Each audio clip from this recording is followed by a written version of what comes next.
Oh, well, we're so thankful to have everyone here with us today. Can we, here at the Lakeland campus, can we give it up for everyone at the Highland Colony campus today? We're so thankful to have you guys here. And next week, your campus, I believe, is going to 3 services. So that's amazing. 8:30, 10, and 11:30 at the Highland Colony campus. We're so excited for all that God's doing there. And can both campuses here at Lakeland and Highland Colony, can we give it up for everyone who's watching around the world online? We're so glad to have you guys here with us. Now, as you heard John, our online campus pastor, communicate, and there is no one like John Romnick, like one of a kind. We love having him here. So as you heard him communicate 2 things. Number 1, next weekend is our Invite Weekend. Now, Invite Weekend is a chance for you and me to embody our value of go. Here at Word of Life, we have 5 values. The first value is go, and these values, we have them because when you do them, it equals healthy Christianity. And going is a part of what makes you healthy as a Christian. In fact, if you're not going, you're probably not healthy as a Christian. This theology that some of us are goers and the others of us are senders, it's false theology. It is not biblically accurate nor correct. We should all be goers and we should all be senders. Going is where you share your faith with someone who is not a believer. And that persecution that you may encounter by sharing your faith, and there's a wall of fear between you sharing your faith and you not. You breaking through that wall of fear deepens your Christianity, takes you further in your walk with Christ, and is absolutely one of the healthiest things you can do as a Christian. And so Invite Weekend is a chance for you to do that in a way that's easier for you. And out of this value of go, it's not like go to India or go to China. It can be that, but for us it's to go to the highways and the byways, to go to our friends and our family members, and to share our faith and invite them to church. Now, the reason why Invite Weekend is an easy weekend to do that is we're going to have loads of fun. So we're going to have food trucks, we're going to have inflatables for the kids, and like all of these things at all of our locations. It's going to be just a ton of fun. And all of that is for you to have some fun and to eat some good food and to enjoy the company of other people. But it is bait for people who might not normally come to church. And I want 100% participation in this. I want each one of you to identify someone in your sphere of influence. It could be a person who you see at the Walgreens. It could be a neighbor. It could be a coworker, but you're around them often. I would like for you to invite them to church with you this weekend. My heart genuinely is to reach the lost. So we don't want Word of Life to be just a church where people are coming here from other churches. We genuinely want to see people find Christ here for the very first time and to become a disciple of Jesus Christ. And so out of that, bring anybody in your life who you think may need Jesus. And what we're going to do is we're going to talk about the final grave and the final garden. That if Jesus tarries his coming, all of us will go to a grave. And we want to make sure that also all of us go to a garden.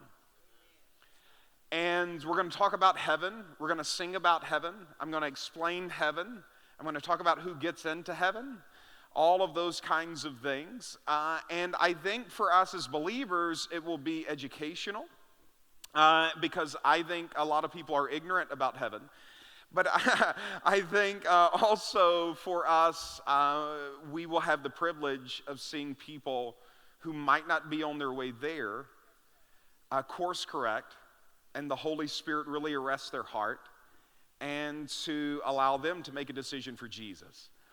But that can't happen unless you invite people. And somebody says, well, why does that matter? Because we could advertise any number of things and get people to come, but what we've seen is that when we advertise, it reaches a Christian audience who's already interested in church. But in order for an unbeliever to come, we've noticed that most of the times when they come, it is because you invited them. It's because you told them about a place that wouldn't judge them, or you told them about a place that would accept them, or you told them about a place where they could find Christ, or find love, or find pizza in a cafe, or whatever it may be. And so that's why this matters, and Invite Weekend matters, is we can advertise, but we don't want to just reach a Christian world. We want to reach people who are unreached, and you know those people. So I want to invite you to invite them, pray for them, invite them. We have made baskets, and they should be at both campuses. I don't know how many people got them at the Highland Colony service, at the 8:30 service, so we might still have some for the 10. But we call them baskets for businesses, where you can just take a basket filled with treats that we've already made for you, and it's already filled with invite cards and information about the church, that you can go by our Go Desk, which are now the old visitor centers, are now our Go Desk. You can go out there and pick up those baskets and distribute them. Take them to your places of work and set them on a conference table and let people come get, a piece of chocolate and maybe find out about Jesus. So, all those types of things if you want to take one there. So that's the first thing. That's next weekend. I can't wait for it. Secondly, we have seen God show up big time here at Word of Life Church. We were given a new campus on Highland Colony Parkway right by the Costco. It's one of the best pieces of real estate in all of Mississippi.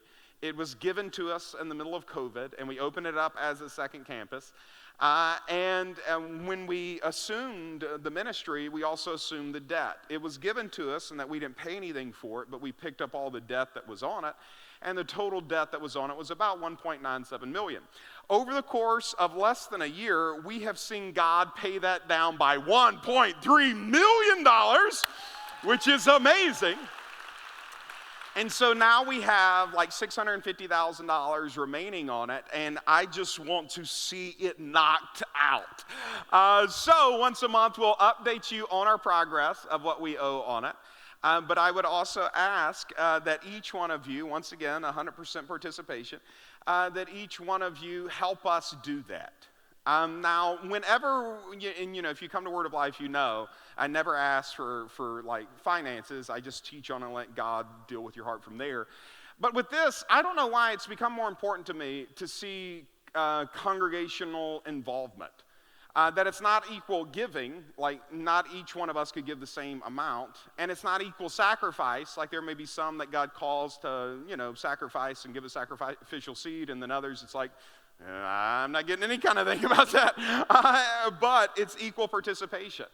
That it's somebody saying, well, I can give $10, or I could give $100, or I could give $1,000, or I could give $650,000. I don't know, but it's just you determining what you can do and giving a free will offering. That it's not something where I'm not getting a big leading to give. I'm not, there's not a big message on it. I just want of my own free will do this. And the reason why 100% participation matters to me is obviously when we all get together and do what we can, that's how we eliminate debt, the way that we eliminate it. But it's also, there's just power in unity. And I want to see our church united like never before. And two, that when the miracle happens, and we've already seen a miracle and 1.3 million eliminated, but when the miracle is done, I want each of us to be able to celebrate and know I had a part to play in it, no matter how small that part may have been. So when you walked in, you got a card that tells you how you can give if you want to give. We don't pass buckets here. But I want to encourage you to do that as well. And we can't wait to celebrate. So all that out of the way, now let's open up our Bibles if you brought them. And we're going to look at Proverbs chapter 18. And I just have it real big.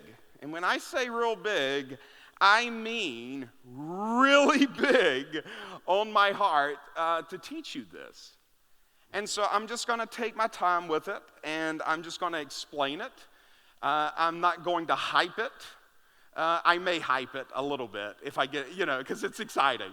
But this is something that is a transformational truth that if you understand it, will change your world. And if you don't understand it, golly, you're at a disadvantage. Proverbs chapter 18, And we're going to look here in verse number 21. Death and life are in the power of the tongue, and they that love it will eat the fruit thereof. Now, for the sake of meditation, let's not just read it, let's look at it. Death and life are in the power of the tongue. My tongue has power. What kind of power? My tongue, my mouth, my words can kill something or make it come to life. My words can make a grave, or my words can make a garden. Now, we read that, but I don't know how many people believe that, because if you've ever listened to people talk, I don't know how many Christians are living with the reality of there is power in my mouth, that my words can kill something, or my words can make it come to life, my words can make a grave, or my words can make a garden. Let's look at this in the Amplified. They'll put it on the screens here. Proverbs 18:21 in the Amplified. Death and life are in the power of the tongue, and they who indulge in it shall eat the fruit of it for death or life. Amazing. When you look at the original Amplified, it talks about that you will eat the consequences of your words. That your words have consequences. Have any of you ever had your words get you in trouble? Anybody ever had words get you in trouble? It's like, oh, I should not have said that. Growing up, my parents raised me on truth. Like, you always tell us the truth. There's one thing we don't do to each other. We do not lie to each other. And so when you make a mistake, tell me the mistake that you made. And the theory behind it is truth sets you free. That most people don't tell themselves the truth. They'll tell themselves a lie. It's not that bad. I'm okay. And it's like, no, it's really bad. Like, pay attention to how bad it's getting. So out of that, most people fail to tell themselves the truth. Most of the time, even with people that we love, we never tell them the truth. And a lot of times, we never tell God the truth. And the issue with this is we've been trained that if I tell, like, my parents the truth, there'll be so much consequence there that it's just easier to live a lie. But for those of you who've lived long enough, you know that in the short term, it's easier to live a lie than to tell the truth. But in the long term, it's far harder to live a lie than it is to tell the truth. And so my father would always tell me, if you make a mistake, before I confront you about it or find out about it, you come and you tell me the mistake, and I'm going to treat you just like God. There'll be mercy and grace to help you.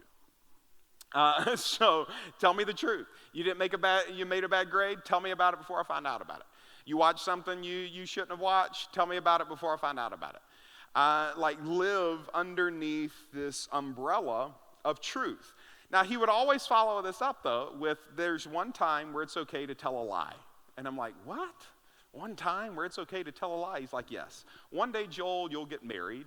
And when you get married, your wife is going to ask you. It's just prophetic. Your wife is going to ask you, does this make me look fat? At which case, no matter what you see, the answer is always no. Always no. And it's not even like a pause and look no. It's like if you're facing the opposite direction, the answer is no.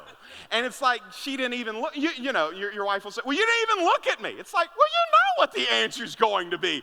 Any intelligent husband is going to say no. Why? I don't want my words to get me in trouble. It's funny, I've told that before from the stage, and I got a couple of emails one time. It's like, Pastor, it's never okay to lie. Like, you should not tell your congregation it's okay to lie about even something like that.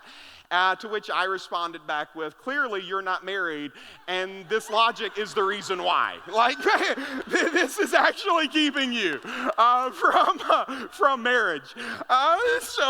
Because the answer to that question, it is always no. In fact, I've upgraded to no, baby. You are fine. You have never looked better.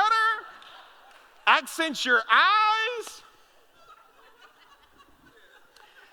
because our words can get us in trouble. So like we know, metaphorically that our words can get us in trouble, but this is not metaphorically, this is literally.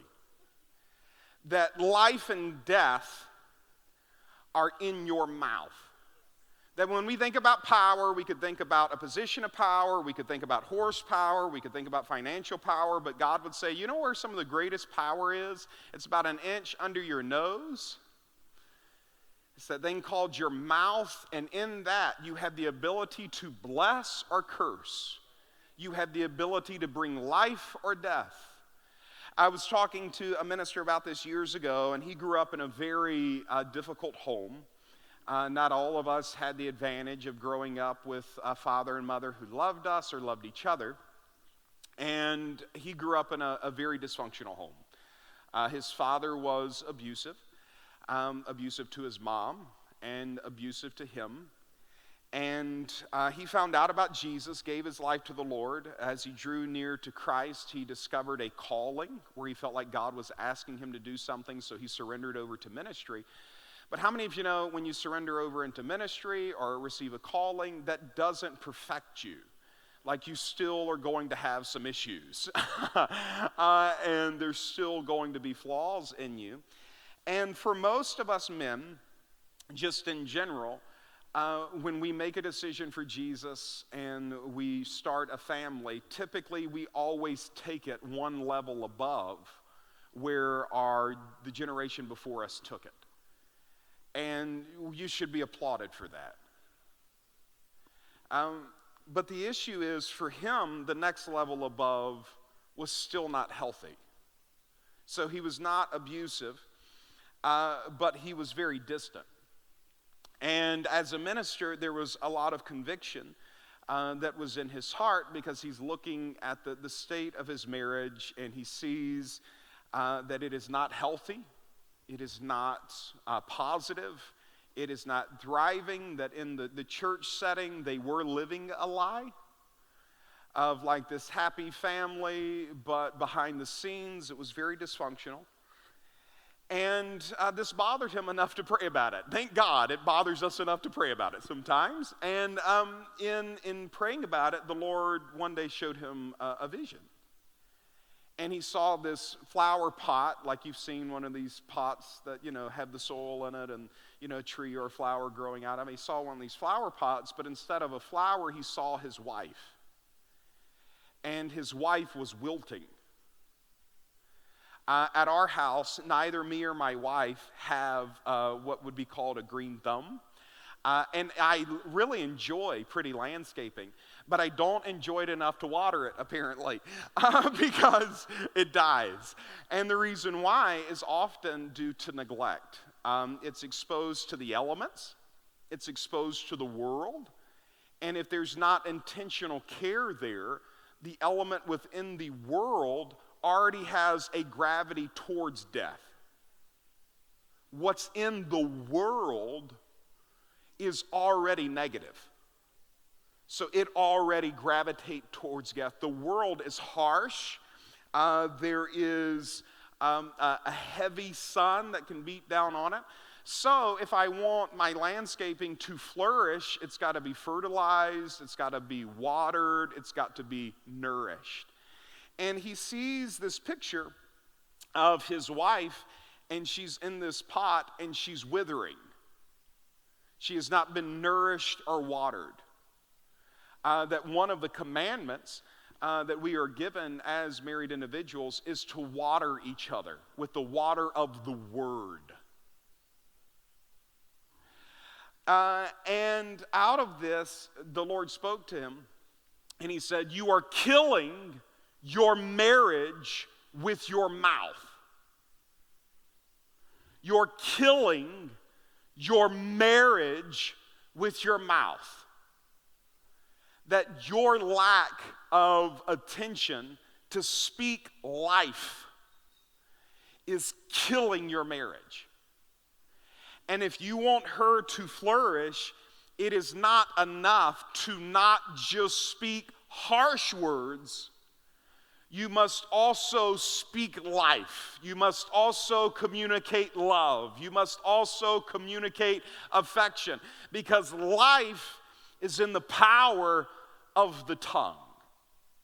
Life and death, the Bible teaches us. Not just here, we're going to look at it in a lot of places. But life and death is in my mouth. My mouth, your mouth has power. Well, what kind of power? Big time power. Life-giving power or death-giving power. You can kill a relationship with a friend by cursing it. You can talk about their shortcomings, how they don't call you, how they don't notice you, how there's just distance there. You can communicate the problem and kill a friendship. You can kill a relationship with a child. You can kill a relationship with a parent. You can withhold words of affirmation, withhold words of love, withhold words of affection. And not just withhold words, you can speak words of doubt over them, words of darkness, of oppression, words that give access, not to the Holy Spirit, but words that get access to other spirits that breed divisions. Your words can give place to a spirit of Cain. Your words can give place. Life and death are in the power of the tongue. Your mouth, the thing right under your nose today, it can bless your body or curse it. It can bring life to your body or it can bring death to it. It can bring life to a liver or bring death to it. Your words have power. By Proverbs 11:11 talks about how the blessing of the righteous uplifts a city, but the curse of the wicked is its ruin. That whole cities can come and be blessed and be prospering because the people are blessing the city. But whole cities can be ruined not by the actions of the people in the city, but by the words of the people about the city. Life and death are in the power of the tongue. If God wants to change your life, He's got to change your mouth. If Satan wants to change your life, he's got to change your mouth. Life and death are in the power of the tongue. Whoever controls this, controls this. You don't believe me? Go read James chapter 3. For homework, read the whole thing. James chapter 3 talks about that your mouth can set the whole course of your life on fire. That what you're communicating about your life, it is either providing fire that is destroying your life and the whole course of it, or that your life, and he uses this example in James chapter 3, it's like a ship in the middle of a great storm. And somebody says, I'm in a great storm right now, Pastor Joel. My marriage is in a storm. My health is in a storm. My finances are in a storm. I'm in a great storm. And James writes and says, look, but you know what's controlling that great ship? It's not the storm, and it's fierce winds. He said, you know what controls it? There's a guy who has control of a rudder. And wherever that guy points that rudder, the ship will ultimately get there. And he says, just like that rudder controls that great ship that's in the middle of a great storm, he's like, so is your mouth. That your words can defile you and set a course of fire, or your words can point you right out of a storm and over into peace and victory. He said, when you want to control a horse, you control its mouth. That if you can control that horse's mouth, you can take that horse wherever you want to take that horse. And he said, God wants to take your life some places, but until God corrects and instructs your mouth, God can't take your life there. He said, with the same mouth, we bless God, but with the same mouth, we curse men who are made in the image and likeness of God. He said, my brethren, these things ought not be. He said, your mouth ought not be bringing forth blessing or cursing. Those are strong words. That's not just church words. Bless, to prosper, to be increased, to multiply. Curse, to be dysfunctional. He said, out of the same mouth proceed blessing or cursing. I wonder how many people are struggling in an area that they've been cursed in. And God didn't curse it, and the Satan didn't curse it. They cursed it with the words of their mouth. That he said, these things, my brethren, he says, they ought not be. He said, can a fountain bring forth both bitter and sweet water? He said, no, it can't. He said, for in many things we offend, but if a man offends not in word, the same is a perfect man, able to also bridle the whole body. Life and death in the power of the tongue. What have you been speaking over your children? Has it been making them flourish? What have you been speaking over your health? Has it been making you flourish? What have we been speaking over our city? Has it been making it flourish? What have we been speaking over our leaders? What have we been speaking over our marriages? What have we been speaking over our heart, over our blood pressure? Here's something amazing. Let's look at it here in the book of Genesis. Genesis chapter 1. We looked at Genesis 1 last week. Let's go back and look at Genesis chapter 1 again. And we'll start off in verse number 2. Now, if you go to Word of Life and you've been here for any length of time, probably once a year, I will have us look at these scriptures, and I might up that to 3 or 4 times a year because it's so important. Genesis 1, and we'll look at verse number 3, or verse number 2. And the earth was without form and void, and darkness was upon the face of the deep. But notice, the Spirit of God moved upon the face of the waters. So you got the Spirit of God moving upon the darkness. Verse 3, and God said, let there be light, and there was light, and God saw the light, that it was good, and God divided the light from the darkness. If you have a highlighter or a pen or something like that, highlight or underline the word said, and then underline the word saw. The word said in verse 3, the word saw in verse 4, and I've highlighted them, circled, and drawn a line between the two of them. God said, and then God saw what he said. So the book of Genesis starts with darkness. We don't know what happened between Genesis chapter 1 and verse 1 and Genesis chapter 1 and verse 2. But something had to have happened, even from the commandment that God gave man, replenish the earth. You can't replenish something that hasn't been plenished before. If I have a glass of sweet tea and I drink it and ask for a refill, it means fill it up with the same thing that was there. Refill. So we don't know.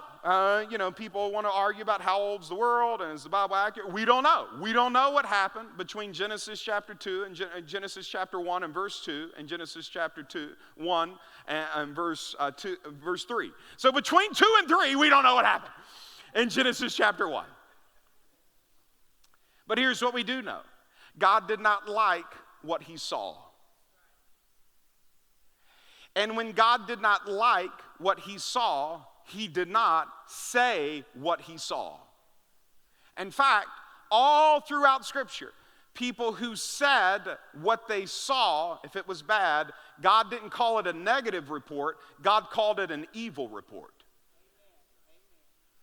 Because God sees darkness, and Genesis chapter 1 does not talk about, he turns to himself and says, can you believe how dark it is? I can't believe it got this dark. How in the world did it get this dark? Holy Spirit, Gabriel, come look at how dark this is. Have you ever seen something this dark before? This is amazing how dark this is. Like, golly, it is dark in here. Like all of those types of things. He did not describe what he saw. Because our words don't just have the power to describe, our words have the power to create. So God did not describe the darkness, God created light. He spoke what he wanted to see. And after God said, that's when God saw. Now this is amazing with God. God says, my word does not return to me without power. It goes forth in the earth and does what I say it will do. It accomplishes the thing that I please. He said, when my words go out of my mouth, it creates things. Hebrews chapter 11 and verse 3 teaches us that this world was made by things which do not appear. That the words of God came and formed the world that we live in. That God took darkness and chaos and made a garden out of it. Because the whole time he's speaking, the Holy Spirit is confirming his word with signs following. Isn't it amazing that when the Holy Spirit comes upon us, the first thing he touches is our mouth? And so out of this, well, somebody says, well, that's amazing for God. Like, good for God. God's word is powerful, sharper than any two-edged sword. Like, God's word is amazing. It prospers in the thing that he sends it to. This whole concept of, like, sending the word, like, that's amazing. Go, God. But if you keep reading in the book of Genesis, you find something very interesting. When God makes you, he makes you like him. He makes you in his image and his likeness, meaning you function like him. In fact, the Hebrew word of image and likeness means speaking spirit. That man became a speaking spirit. That unlike any other part of creation, you have the way to describe something, to call it something. That animals can communicate to each other, but man got to call the animals what he wanted to call them. We have the capacity to name. We have the capacity to label. In fact, that was man's first job, to label things. So God ordained strength in the mouth, the power of the tongue. But we have not understood this the way we should understand this. But I know that if I ask you to meditate on something for the rest of the week, which I officially ask you to do this week, that if you were to look at what you see, you would find it would match what you've said. That what you see in your health probably matches what you've been saying about it. What you see in your spouse probably matches what you've been saying about it. What you see in your children, in their grades, in their discipline, in their attitude, is what you've been saying over those children. That what you see on the job it correlates and matches what you've been saying about the job. What you've been saying about your stress level matches your stress level. What you've been saying about your irritation matches your irritation. What you've been saying about your frustration matches your frustration. And what we would say is, well, Pastor Joel, that's because what I see, I say. So I see the kids acting crazy. I'm like, they're crazy. Like, look at these crazy kids. Just so rambunctious. He's my wild one. You know, all those types of things. Because we're just saying what we see. We're frustrated on the job. It just seems like I never get a promotion. Like all these people are getting passed over me. It just seems like, I just can't get ahead. And then we say that, and we say, well, that's because that's what I'm seeing. And God would say, what if your words don't just have the power to describe something? What if your words have the power to create something? That just like I created the world that I lived in with my words, that you create the world you live in with yours. What if your words are creating the life that you live? Abraham, wonderful man of God, father of our faith. He's living with God in such a way that he's purging Lot out of his house. He's leaving all that is common, and God has spoken over his life a promise. You will be a father of many nations.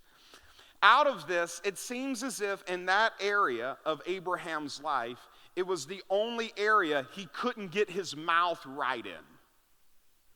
And when you study his life, it's like when God wanted to take him places, quickly he was able to get to those places because he was in the current of God. In the oceans, there's currents. You get in that current, you can go a lot faster. When you're working with the current. When you're working with what God has placed in the earth. And it's the same way for us naturally. There's a current that we can walk in called the promises of God. And God makes Abraham a promise that you will be a father of many nations.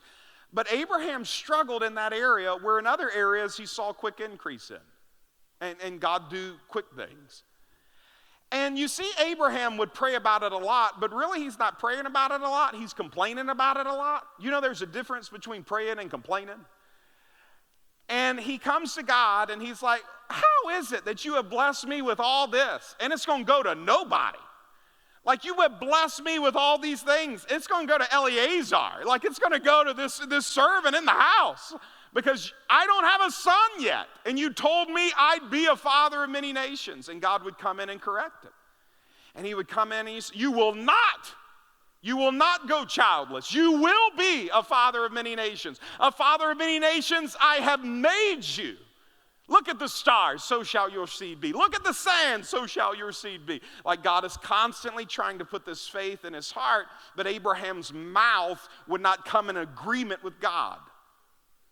And finally, years go by. Almost 16 years go by. No child. Finally, God comes in and he's like, look, no longer will you call yourself Abram. From here on out, you will call yourself Abraham. For a father of many nations, I have made you. He says, quit calling yourself childless. Quit putting this label over yourself. This label of I'm undisciplined. I guarantee you, your personal level of discipline right now matches your words about your discipline. And somebody says, well, that's because I'm just describing what's going on. And God says, what if you're not just describing? What if you're actually creating?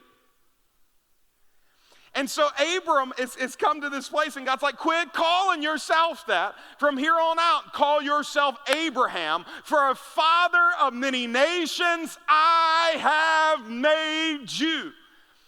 For the next months, from here on out, he calls himself Father of many nations. Who are you? Father of many nations. Who are you? Father of many nations. Don't call me that anymore. I'm actually Abraham now. I'm a father of many nations. Signs his name, Father of many nations. Father of many nations. Father of many nations. 16 years, no baby. 12 months of calling those things that be not as though they were. They got a bouncing baby boy. And God says, out of all the people in the Old Testament, that's the father of your faith. This is how God operates. Look at Romans chapter 4. You can go there in your scripture. They'll put it up on the screens. Romans chapter 4 and verse 17. As it is written, I have made you. This is God talking about this in the New Testament. As it is written, I have made you a father of many nations before him who believed, even God, who quickeneth the dead and calleth those things which be not as though they were, and calleth those things which be not as though they were. Faith is not denying the giant. You can leave that up on the screens if you will. Faith is not denying the giant. So, like, a lot of people have taken the faith message and it's like, oh, I'm sick. And it's like, go to the, I am not sick. I am not sick. I am not sick. I am not sick. And it's like, no, you got a fever? And they're like, you're doing this. So it's not calling those things which are as though they're not. It's calling those things that are not as though they are. If I'm sick, what's not? Health. So if I'm calling those things that be not as though they are, what am I saying? It's like, I know there's a giant there, but I also know I got a God who's big enough to defeat any giant that's in my life. And so if I'm calling those things that be not as though they are, if I'm sick, it's like, I know there's sickness there, but I know that by his stripes I am healed. So it's calling those things that be not as though they are. If the marriage is just going off the rails, what's not? Well, there's not any love there. There's not any communication there. There's not any things there. It's not denying those things and acting like they're not there. It's saying like, okay, those things may be there, but here's what I know. Love is coming back into my home. Peace is coming back into my home. Communication is coming back in my home. If God's got to send an angel to deal with his heart, God will send an angel to deal with his heart, calling those things that be not as though they were. Now, all of these things, somebody says, well, this is, it is amazing. But all of these things, it's not about the end product. And this is where people have made faith. People of faith and the message of faith has made it all about the end product. It's not about the end product of the result. It's the end product of you. And it's you acting like you actually have a God who can change things. It's you acting like a God who can quicken the dead and call those things that be not as though they were. It's about you acting like you got a God who can take the deadness of Sarah's womb and she remind himself of his faithfulness and see that womb come back to life. It's you standing in the face of every negative thing in your life and saying, I'm going to trust God's word. I'm going to confess it with my mouth. I'm going to believe it in my life. Blessing our lives. I'll close with this. Let's go over to the book of Mark. So we looked at Proverbs. We looked at Genesis. Let's go over to the life of Jesus. Mark, we'll look at chapter 11. In Mark chapter 11, Jesus is coming up to a tree, and he's hungry. You ever been hungry? Some of you are hungry right now. Find a grandmother with a bag of mints. Anybody else's grandmother have a bag of mints? Mark chapter 11, Jesus is hungry, and in verse number 12, it says this, "And on the morrow, when they were come from Bethany, Jesus was hungry, and seeing a fig tree afar off having leaves, he came if haply he might find anything thereon. And when he came to it, he found nothing but leaves, for the time of figs was not yet." Verse 14. I wish I had enough time to teach on this. Verse 14, Jesus answered and said unto it. One of the things you'll notice about Jesus is if he didn't like it, he answered it. He didn't think about it. He comes across a fever on Peter's mother-in-law. He answers it. Everyone else is thinking about it. He comes to a storm. The disciples, they're not just thinking about it, they are panicked about it. Their communication is, we are going to die. Jesus gets up and he answers it. And peace comes to it. And they're like, what manner of man is this? And you know what Jesus didn't do? He didn't come and say, I'm awesome. That's what kind of man I am. I'm not a man. I'm actually God made manifest in the flesh. Jesus Christ Evangelistic Association. He did not do that. He corrected them. Now, get this in your heart. He corrected them. He said, why didn't you do it? Why didn't you answer it? Why'd you just sit there and think about it and complain about it? Why don't you just get up like David and answer the giant? Why don't you just get like Paul and Silas and in the middle of a prison be praying and singing some praises so loud the other prisoners can hear it? People of faith all throughout Scripture answered their problems. They didn't think about them. If the devil gets you here, he will whip you every time. But if you can get the devil here, you can whip him every time because there is power in your mouth. The power of life and death. Jesus answered what he didn't like. And he comes and he answered the fig tree and said, no man eat fruit of thee from here on out. And his disciples heard it. Now he walks into a city, he throws some tables and casts out the money changers from the temple, and the next day he's walking out of the city, and in verse number 20 it says this, and in the morning they passed by, they saw the fig tree was dried up from the roots. So from the inside out his words had power. His words started in the unseen, then came into the seen. It wasn't like he cursed it and then immediately it withered. He cursed it, and from the inside out, first there was an inside change, then there was an outside change. First there was an inside change, then there was an outside change. First there can be an inside change in a marriage. Words change. Well, I don't see anything. It's an inside change. You keep holding fast the confession of faith, outside change. From the roots up. I like that. From the roots up. Verse 21, and Peter calling to the remembrance of Jesus said, Master, the fig tree you cursed, it is withered away. And once again, notice what Jesus didn't do. He didn't come and say, I am awesome. This is me, awesome Jesus. He corrects them. And he said, why don't you have some faith in God? For verily I say unto you that whosoever. Now I've got that word highlighted and underlined. Why? Because whosoever means me. He didn't say the holy. He didn't say those who walked with me. He didn't say my 12 disciples, and then when they die, this passes away. He didn't say the anointed. He said that whosoever shall say unto this mountain, and be thou removed, and be thou cast into the sea, and shall not doubt in his heart, but shall believe that those things which he saith shall come to pass, he shall have whatsoever he saith. Jesus said, if you believe it with your heart, and you say it with your mouth, you'll see it in your life. And he didn't say, this can happen. I hear people teach this, and just on the inside it irks me a little bit. Jesus said you can have what you say. He didn't say you can. He said you are. You are having what you say. He said if you believe it in your heart, and you say it with your mouth, you will see it in your life. And if you're not seeing it in your life, it's because either one, you don't believe it in your heart, or two, you're not saying it with your mouth. Because Jesus said if you believe it in your heart and you say it with your mouth, you'll have it in your life. And all of this was in context then, is Jesus teaching them a lesson of you cannot curse it and expect to be blessed by it. Peter was shocked. He's like, Master, the fig tree you cursed, it's withered away. And Jesus is like, you can't curse it and expect to be blessed by it. Life and death are in the power of a tongue. You can't curse a job and complain about it and expect to have favor on it. You can't curse it and expect to be blessed by it. You can't curse a marriage and expect to be blessed by it. You can't curse a child and expect to be blessed by it. You can't curse your discipline and expect to see a change in that area. I don't care how many books you read about it. I don't care how many life coaches you hire. You can't curse it and expect to be blessed by it. Oh, but if people would come up and realize there is life and death in the power of the tongue, blessing and cursing, and those who enjoy it will eat the fruit thereof, and understand that if I begin to bless it, life is coming to me. As meditating on these things, and the Holy Spirit just reminded me of Jacob in the Old Testament.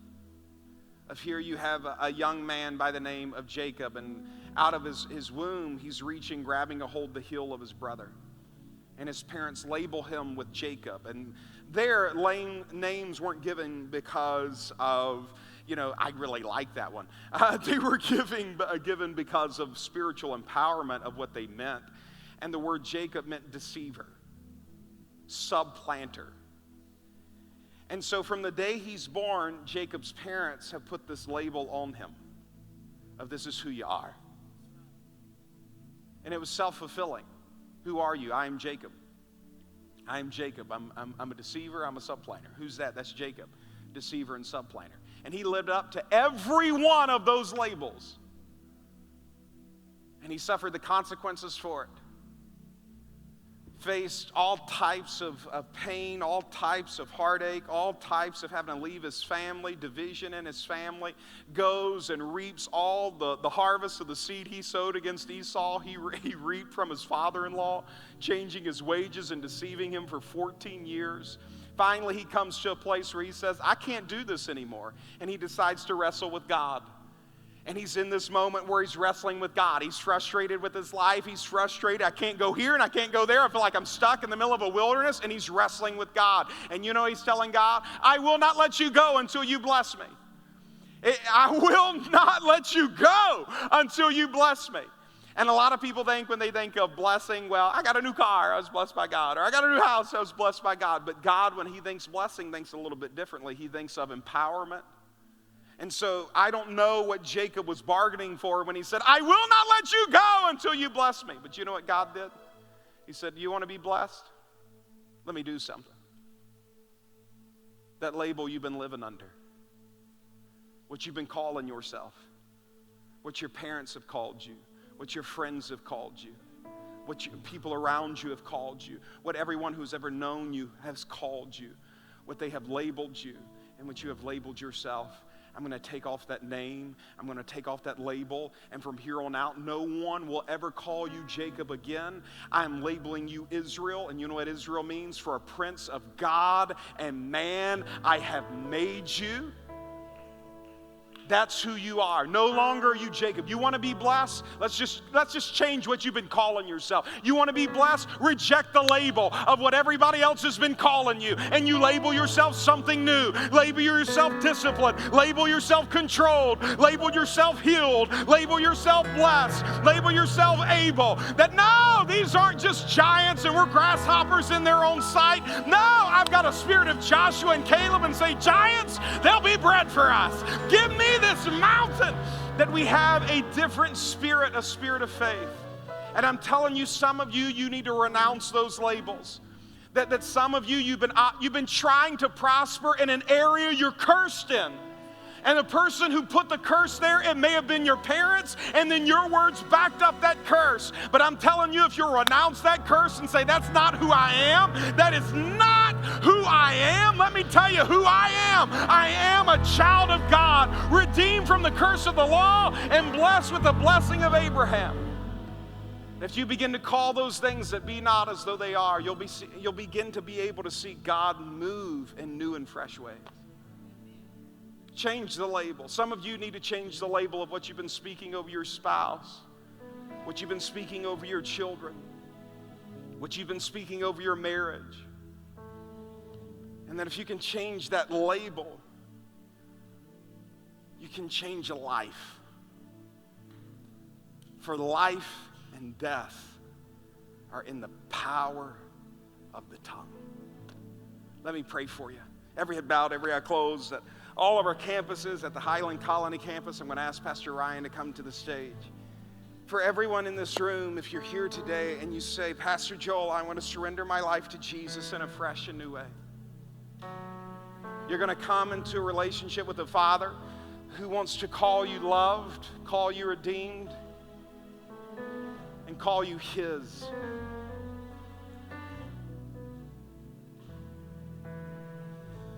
But if you're here today and you just want to surrender to that love in a fresh and a new way, every head is bowed, every eye is closed. If that's you, would you do something for me? All over the floor, all in the balcony. If that's you, would you just lift up your hand right now? Hands going up all over the room. Amazing, amazing, amazing. Online too, if you're watching. Surrender to Jesus. Just lift up your hand right there in your living room, right there in your home. Amazing. Now, everybody here at Lakeland, everybody online who's watching this, would you just pray this prayer with me? Just let's release these words over our life. Just repeat this prayer. Say, Dear Heavenly Father, I believe I am not the sum total of my mistakes and my failures. I believe I am a child of God, forgiven by Jesus, loved by a Father, and blessed and empowered with your Holy Spirit. Jesus, you are my Lord, and from here on out, I thank you. Your grace enables me to not bow my knee to anything but Jesus, my Lord, whom the Son sets free is free indeed. I'm walking in freedom in every way. I'm walking in freedom. And I say boldly, today is the beginning of the best days of my life. In Jesus' name, amen and amen. Can we celebrate everybody who made a decision today? Oh, yeah, amazing. We're so thankful for you. And I want to let everybody know that if you need prayer for anything today specifically, our prayer team workers are going to be standing right here at the altar, ready to pray with you and for you for whatever you may need. If you want to grab a basket to take to your business, make sure you go by the Go booth. That's the old Welcome Centers. Tell them, I'd like to take a basket to my business. Remember, bring somebody with you next week who does not know Jesus. We're going to talk about heaven and celebrate heaven and sing about heaven. We can't wait to have this service with you. Food trucks, inflatables, all kinds of fun things. We're going to have a great time, but bring somebody with you who does not know Jesus. And if you are guests here today, we are so honored to have you at Word of Life. You can go to our Welcome Center. It's the thing right out there in the lobby when you're walking out. Go out there. You'll see it as you're exiting. Volunteers and visitors there ready to greet you. Tell them this is your first time here at Word of Life, and they will give you a free gift. It's a good-looking t-shirt. You want to make sure you get that. We love you, Word of Life, so much. Have the best week of your life. We'll see you right here next week.